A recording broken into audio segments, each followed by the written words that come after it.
people knows me as a past life regression therapist. सबके messages आ रहे हैं मेरे पास.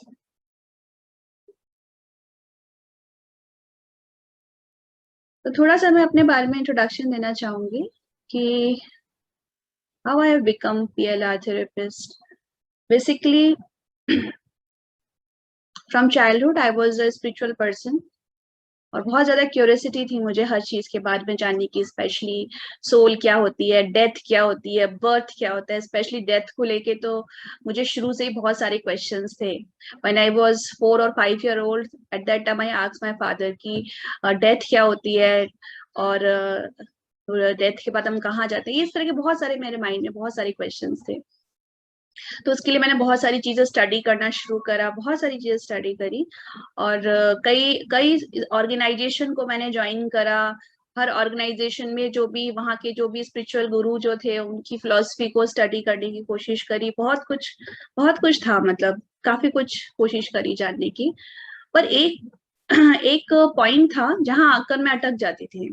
ठीक है, सब कुछ बहुत अच्छा था, नॉलेज बहुत मिल गई थी, बहुत कुछ पता चल गया था.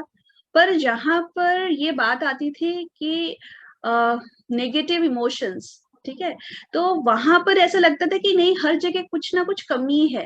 ठीक है, कितना ही अच्छा स्पिरिचुअल ऑर्गेनाइजेशन हो, कितना ही सब कुछ हो, लेकिन जब बात आती थी नेगेटिव इमोशन की तो उसमें जो भी प्रैक्टिस कोई भी जो ऑर्गेनाइजेशन में बताता है उसमें इतना टाइम लगता था. उस चीज को करने में कोई कर पाते हैं, कोई नहीं कर पाते हैं.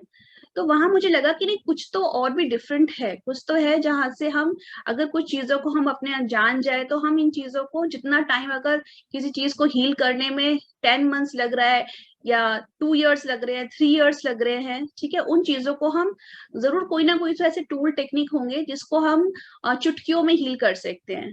ठीक है, मैं लेटर ऑन आपको, मेरी एक बहुत पुरानी क्लाइंट है मिसेस नंदिता जी, उन्होंने यहाँ ज्वाइन कर रखा है, मैं बाद में आप लोगों को उनसे मिलवाऊंगी कि उनका भी एक नेगेटिव इमोशन था जो तकरीबन 40 से 45 साल पुराना था और वो सिर्फ एक दिन में ही एक टेक्निक से वो रिलीज हो गया, दैट मच फास्ट. ठीक है, कि अगर कोई एक नेगेटिव, कोई एक पुरानी बात है आपके मन में, बहुत सारी पुरानी बातें हैं, उसमें से कोई एक ऐसी बात है जो आप कई सालों से सोच रहे हो, आपके मन में बहुत हैवीनेस हो रहा है उस चीज को लेकर के, तो वो उसको ऐसा नहीं है कि आप बहुत लंबे समय तक कैरी फॉरवर्ड करोगे, राइट. तो इस तरह से बहुत मैंने चीजें लर्न करी, बहुत टूल एंड टेक्निक्स. तो मेरे पास जो मेरा जो ये एनर्जी हीलिंग ट्रीटमेंट प्रोग्राम है, ये बेसिकली प्रोग्राम क्या है, ये दो चीजों का कॉम्बिनेशन है. फर्स्ट, जो मेरी जितनी स्पिरिचुअल जर्नी रही है, ठीक है, थियोरी वाली पार्ट अगर बोले थियोरी, तो थियोरी भी मैंने काफी पढ़ा हुआ है बहुत, क्योंकि शुरू में मैं हीलर तो थी नहीं, स्पिरिचुअलिटी में बहुत ज्यादा थी और उसी में बहुत ज्यादा मुझे इंटरेस्ट था. और एक तो spiritual plus healing tool and technique, है ना. तो सब में जो, देखो हम लोग जैसे जो लोग हैं, हम लोग ऐसी लाइफ एंजॉय करना चाहते हैं कि जहाँ स्पिरिचुअलिटी भी हो, मटेरियलिस्टिक चीजें भी हो, क्योंकि हम लोग की फैमिली है, घर है, ठीक है. तो हम लोगों को एक ऐसी लाइफ चाहिए जहाँ पे हमें हर चीज का एक कॉम्बिनेशन मिले. तो हीलिंग, और जो हीलिंग एक ऐसा एरिया है जहाँ पे स्पिरिचुअलिटी प्लस क्या बोला जाए मटेरियलिस्टिक दोनों बहुत बराबर कॉम्बिनेशन में है. तो जितना भी मैंने कुछ लर्न करा मेरी हीलिंग, मेरी जर्नी से, फ्रॉम द वेरी स्टार्टिंग, मतलब बचपन से लेके आज तक जो कुछ भी लर्न किया, उसका सारा मैंने जो निचोड़ है वो निकाल करके इस एनर्जी हीलिंग ट्रीटमेंट प्रोग्राम में मैंने डाला है. अच्छा, शुरू में जो थे, ये जो सेशन लेती थी, मैं शुरू में 1-to-1 लेती थी और उसमें क्या था कि नंबर ऑफ सेशन उसमें कम थे. लेकिन जब मैंने स्टार्टिंग किया तो आई वांट टू सी कि इसका इफेक्ट कैसा है. तो इस जितने भी लोगों ने लिया उनको इतने अमेजिंग रिजल्ट्स मिले, तो मुझे लगा कि जब इतने से उनको इतना अच्छा इफेक्ट मिल रहा है तो क्यों ना नंबर ऑफ सेशंस बढ़ा दिए जाए. इस तरह से मैंने, अभी मैं आगे और डिटेल में बताऊंगी किस तरह से मैंने इस प्रोग्राम में और भी एडवांस टूल टेक्निक ऐड करके इस तरह से इसे डिजाइन किया है कि किसी की भी जो सोल है वो अच्छे से क्लीन हो जाए. ठीक है, बेसिक जो चीजें हैं वो क्लीन हो जाए और कोई भी इंसान अपने अंदर ना हेल्पलेसनेस फील ना करे. यूजुअली क्या होता है, जब हम किसी भी तरह की प्रॉब्लम में हम लोग फंसे हुए होते हैं तो हम हेल्पलेस फील करते हैं कि हम क्या करें, कैसे निकले इन सब चीजों से. तो इन सब चीजों से निकलने के लिए उनके पास इतने टूल्स एंड टेक्निक हो जाए कि वो जब भी लाइफ में किसी भी प्रॉब्लम में अटके तो जैसे कहते हैं ना, एक अपने पास हथियार होते हैं कि भाई जो उस वक्त अप्रोप्रिएट है, आपने वो चीज को यूज करके आप उस प्रॉब्लम से बाहर आ गए। इस इंटेंशन से ये मेरा मिशन है कि मैं सबको ये टूल टेक्निक्स सिखाऊं और सबकी लाइफ में एक पॉजिटिव चेंज इसको लेकर के आए, इस प्रोग्राम को ज्वाइन करके। राइट, सो दैट वाज एक शॉर्ट में थोड़ा सा मेरी जर्नी थी और इस प्रोग्राम का थोड़ा इंट्रोडक्शन पार्ट था। तो फ्रेंड्स, जैसे आप जानते हैं कि हमारी जो हेल्थ, हमारी हेल्थ के इतने सारे पार्ट्स हैं, ठीक है ना। फिजिकल हेल्थ है, लेकिन सबसे जो बिगेस्ट जो हेल्थ है जो हमको ओके, रेज्ड हैंड। देखिए, जिसके भी जो क्वेश्चंस है ना, वो मैं लास्ट में आपके आंसर करूंगी। राइट, श्यामल का रेज्ड हैंड है। Okay Shyamal, I will answer you at the end of the session. Session के एंड में जिसको जो भी क्वेरी है सब लोग पूछ सकते हैं। तो हर तरह की हेल्थ है हमारे पास, तो उसमें जो इमोशनल हेल्थ है ना, वो सबसे ज्यादा इंपॉर्टेंट है। क्यों? क्योंकि poor emotional health can weaken your body's immune system. This makes you more likely to get colds and other infections during emotional difficult times। ठीक है, कहते हैं कि जितनी भी डिसीजेस हमारे अंदर है, जो भी हमें बीमारियां होती हैं, उस हर एक डिसीज के पीछे एक इमोशन है, एक नेगेटिव इमोशन है। राइट, तो यूजली जब भी हम स्ट्रेस फील करते हैं, एंशियस होते हैं, ठीक है, तो हम लोगों को अपनी हेल्थ के लिए केयर करना बहुत जरूरी है। हर एक, दूसरी जिसको एंगर बहुत आता है, गुस्सा जिसके मन के अंदर बहुत है ना, उसको बॉडी पेन्स बहुत होते हैं।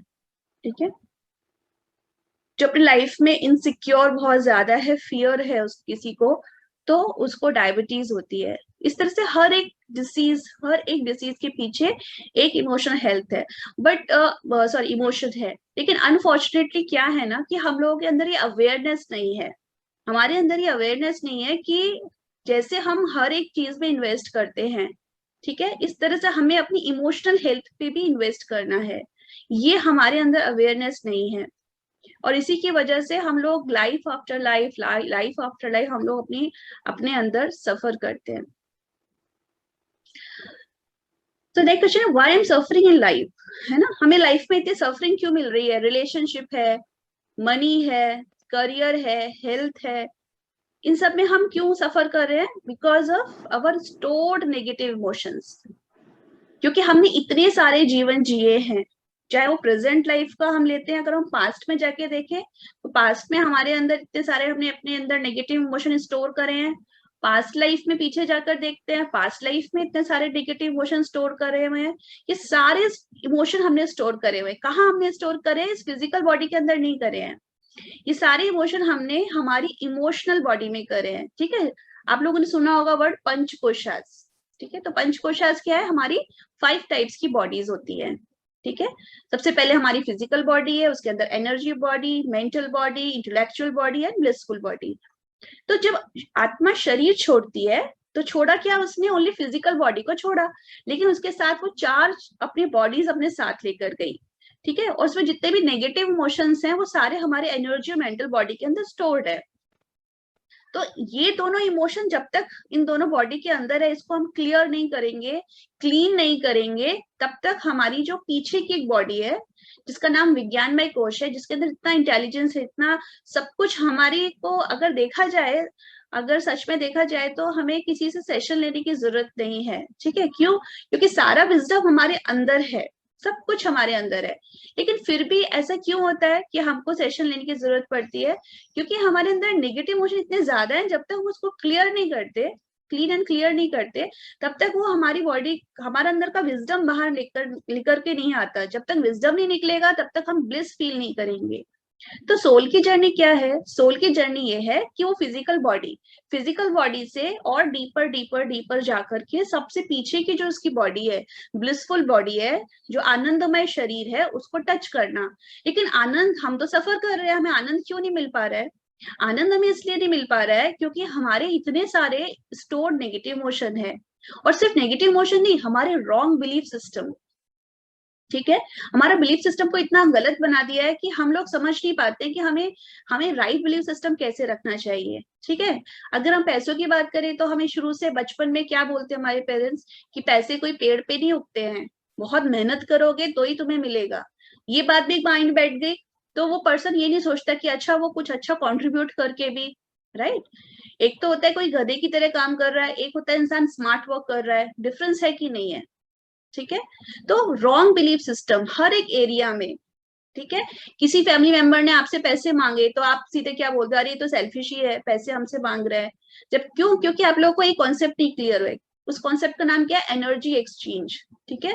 हमें एनर्जी एक्सचेंज करनी पड़ती है। तो एनर्जी जब तक हम एनर्जी एक्सचेंज प्रॉपर वे में नहीं करेंगे तब तक हमारी लाइफ में कभी भी हैप्पीनेस नहीं आएगी। यानी कि अगर आपके घर में फैमिली मेंबर्स हैं, ठीक है, आप उनको दे रहे हो तो आप खुशी से दो, राइट। खुशी से दो और उस के अकॉर्डिंग दो, जितना उसका आपका उसका एनर्जी बराबर मेंटेन हो रहा है। जरूरत से ज्यादा करोगे तो फिर क्या होगा पता है? किसी ने आपके लिए किया नहीं, आप उठाकर उसको 10 लाख रुपए दे दोगे तो आपके मन में क्या लगेगा? फिर आपको सैडनेस आएगी। ठीक है। और फिर आपकी एक्सपेक्टेशन इतनी ज्यादा हो जाएगी, आप सैड फील करोगे, अरे इस पर्सन को तो हमने इतने पैसे दिए फिर भी ये हमको ऐसे कर रहा है, हमको पूछता नहीं है, हमें ये नहीं करता है। तो प्लीज उतना ही करना चाहिए जितना में आपका एनर्जी एक्सचेंज बराबर हो रहा है, जितना करके आपको सेटिस्फेक्शन फील हो रहा है, कोई एक्सपेक्टेशन नहीं हो रही। तो हर जगह एनर्जी एक्सचेंज। तो रॉन्ग बिलीफ सिस्टम, ठीक है, एक तो नेगेटिव इमोशन ऑलरेडी पहले से स्टोर्ड है हर एक चीज को लेकर के। ठीक है। चाहे वो रिलेशनशिप है उसके लिए भी हमारे अंदर नेगेटिव, एक रिलेशनशिप जिसकी फेल हो जाती है उसके बाद उसकी अगर हम देखा जाए सेकंड भी फेल होती है, थर्ड भी फेल होती है, फोर्थ भी फेल होती है, कितना भी कर ले, क्यों? क्योंकि फर्स्ट रिलेशनशिप का पेन उसने हील ही नहीं करा। तो जब तक आप पहले फर्स्ट रिलेशनशिप का पेन हील नहीं करोगे, आपकी नेक्स्ट थर्ड फोर्थ सब कुछ, आपकी जितनी भी रिलेशनशिप है वो सब कुछ आपको नेगेटिव रिएक्शन ही देती जाएगी। ठीक है। आपके बचपन का आपका पेन, आपके पेरेंट्स के लिए आपका पेन, आपकी मम्मी और आपके पापा, ये दो रिलेशनशिप बहुत इंपॉर्टेंट है। आपने देखा होगा शास्त्रों में क्यों बार बार बोला जाता है कि माता पिता की पूजा करो, माता पिता को भगवान की तरह करो। ठीक है। इसीलिए क्योंकि उनका उनके लिए क्लीन इमोशन होना हमारे लिए बहुत बहुत इंपॉर्टेंट है। अगर किसी की दिल से, आउटसाइड से नहीं, ठीक है, दिल से अगर किसी के लिए, अपने पेरेंट्स के लिए मन में फॉरगिवनेस नहीं है, चाहे उन्होंने कितना ही रॉन्ग करा हो, ठीक है, वो लाइफ में ऐसी रिलेशनशिप अट्रैक्ट करेगा जहां पे बहुत ज्यादा सफरिंग होगी, राइट। तो हमें अपने पेरेंट्स के लिए अपने इमोशंस क्लियर करना बहुत जरूरी है। लेकिन होता क्या है, हम क्लियर नहीं करते हैं, हम उसको सप्रेस कर देते हैं। फॉर एग्जाम्पल, कुछ भी हुआ बचपन में, अच्छा ये ऐसा नहीं है किसी एक के साथ है, कॉमन है, राइट, कि बचपन में किसी के पेरेंट्स ने कुछ कह दिया, कुछ बोल दिया उसको, अब उस पर्सन को मन में उस वक्त तो बुरा लग गया, लेकिन अब वो बोले कैसे? क्योंकि अगर वो बोलेगा मेरे पेरेंट्स ने ऐसा किया तो लोग कहेंगे अरे कैसा बच्चा है ये, अपने पेरेंट्स के लिए ऐसे बोल रहा है। तो वो सप्रेस करते हैं अपनी उन फीलिंग्स को कि मुझे बुरा बोलेंगे, सोसाइटी मुझे बुरा बोलेगी, या कोई मुझे अदर फैमिली मेंबर्स बुरा करेंगे, तो वो सप्रेस करता है। तो सप्रेस करने से क्या होता है, वो इमोशन हील नहीं होते, बल्कि वो और अंदर गहराई में वुंड्स बन करके और उसको डैमेज करते हैं। तो पेरेंट्स के लिए इमोशन क्लियर होना बहुत बहुत जरूरी है, राइट। तो इतने सारे अगर आप देखोगे, जैसे ये आदमी है सर पकड़ के बैठा हुआ है, क्यों बैठा हुआ है, क्यों इतना ये हेल्पलेस फील कर रहा है? क्योंकि इसके अंदर इतने सारे नेगेटिव इमोशंस आ गए हैं। तो अगर इसे अपना सर उठा करके रखना है, राइट, आप देखोगे हमेशा डिप्रेस पर्सन का सर हमेशा झुका, नीचे की तरफ झुका हुआ होता है। क्यों झुका हुआ होता है? Because of the heavy burden. ठीक है। उसके हेड पर इतना बर्डन है कि वो संभाल नहीं पा रहा। तो हमारे इमोशन और हमारी बॉडी की एक लैंग्वेज होती है। तो डिप्रेस पर्सन का हेड हमेशा नीचे की तरफ झुका हुआ होता है, राइट। तो इसीलिए पूरा हमारे हर उसमें, कोई भी रिलीजन हो, सब में क्या है, हर रिलीजन में ये है कि आप अपने कर्मा को नलीफाई करो। ठीक है। आप जो कुछ भी करके आए हो, जो भी आपके इमोशंस है, आप उनको नलीफाई करो। ठीक है। तो वो नलीफाई करने के कितने वेज है? There are so many ways, पर मेजोरिटी में देखा है तो 4 तरीके हैं। ठीक है। पहला क्या है? भक्ति योग। कि आप बैठ करके आपको, भक्ति योग का मतलब ऐसा नहीं है कि सिर्फ हिंदूज के लिए है भक्ति योग, नहीं। भक्ति योग मतलब आप किसी भी वे में भगवान को याद करो और उनको याद करके एक रिलेशनशिप के थ्रू आप उन्हें याद कर रहे हो। ठीक है। It's just not a God, relationship में आप उनसे इमोशंस अटैच कर रहे हो, इस तरह से आप याद कर रहे हो भगवान को। ठीक है। भक्ति योग। तो इससे भी कर्मा नलीफाई होता है। कर्म योग, ठीक है। कर्म योग से क्या, वो पर्सन अपने काम को इतना अच्छे से करता है, यानी पूरा फुल माइंड उसका वही रहता है। ऐसे नहीं कि काम इधर कर रहा है सोच कुछ और रहा है। तो कुछ लोग कर्म योग पर बिलीव करते हैं, ठीक है, कि वो अपना काम इतना अच्छी तरह से करते हैं परफेक्टली, उनका माइंड इतना काम रहता है, राइट। तो कर्म योग के थ्रू पूरा अपने वर्क पर फोकस करके, अपने वर्क को बहुत ऑनेस्टी से करके, बहुत प्यार से करके जो लोग काम करते हैं, ठीक है, कर्म योग, उससे भी कर्मा नलीफाई होता है। थर्ड है हमारा ज्ञान योग, ठीक है। ज्ञान योग में भी जितना स्टडी करोगे, ठीक है, डेली बैठ करके, जो जिस भी आप रिलीजन के हो, जिस भी आप रिलीजन से बिलोंग करते हो, आप स्पिरिचुअल बुक्स पढ़ो, ठीक है। यूट्यूब से वीडियो आप देखते हैं, यूट्यूब से वीडियो आप देख रहे हो, उसमें से आप सब कुछ स्टडी कर रहे हो, इतनी सारी चीजें, जो भी आप नॉलेज भी अपने आप में एक हीलिंग है, वो भी हमारे इमोशंस को हील करती है। राजयोग, मेडिटेशन, ठीक है। तो मेडिटेशन भी जब कोई करने बैठता है, उसका माइंड एकदम काम होता है, और कामनेस से ऑब्वियसली उसके कर्मास डीपर, कहीं बहुत गहराई में सबकॉन्शियस पे जाकर के, डीपर जाकर के हील होते हैं। तो ये मेजोरिटी में 4 वेज हैं कर्मा को नलीफाई करने का, राइट। और नेक्स्ट जो है, जो आज के टाइम में है, बहुत पॉपुलर है, इट इज एनर्जी हीलिंग, ठीक है। Energy healing and subconscious reprogramming. क्योंकि देखो, कोई भी योग है, हर योग आपको क्या कर रहा है, आपके नेगेटिव इमोशंस को रिलीज कर रहा है। वही नेगेटिव इमोशंस हम एनर्जी हीलिंग से भी रिलीज कर सकते हैं, ठीक है, अपने नेगेटिव इमोशंस, ठीक है। आपने देखा होगा कि कोई भी स्पिरिचुअलिटी में जाओ तो हर कोई क्या बोलता है कि अंतःकरण की शुद्धि करो। जब तक आप अंतःकरण की शुद्धि नहीं करोगे, आपको मंत्रों का फल भी नहीं मिलेगा। क्यों बोलते हैं? क्योंकि इस तरह से करने से हमारे अंदर बहुत पीस आती है, हैप्पीनेस आती है, right. Just a minute, 2 minute का आप होल्ड करेंगे, जस्ट अ मिनट। हाँ,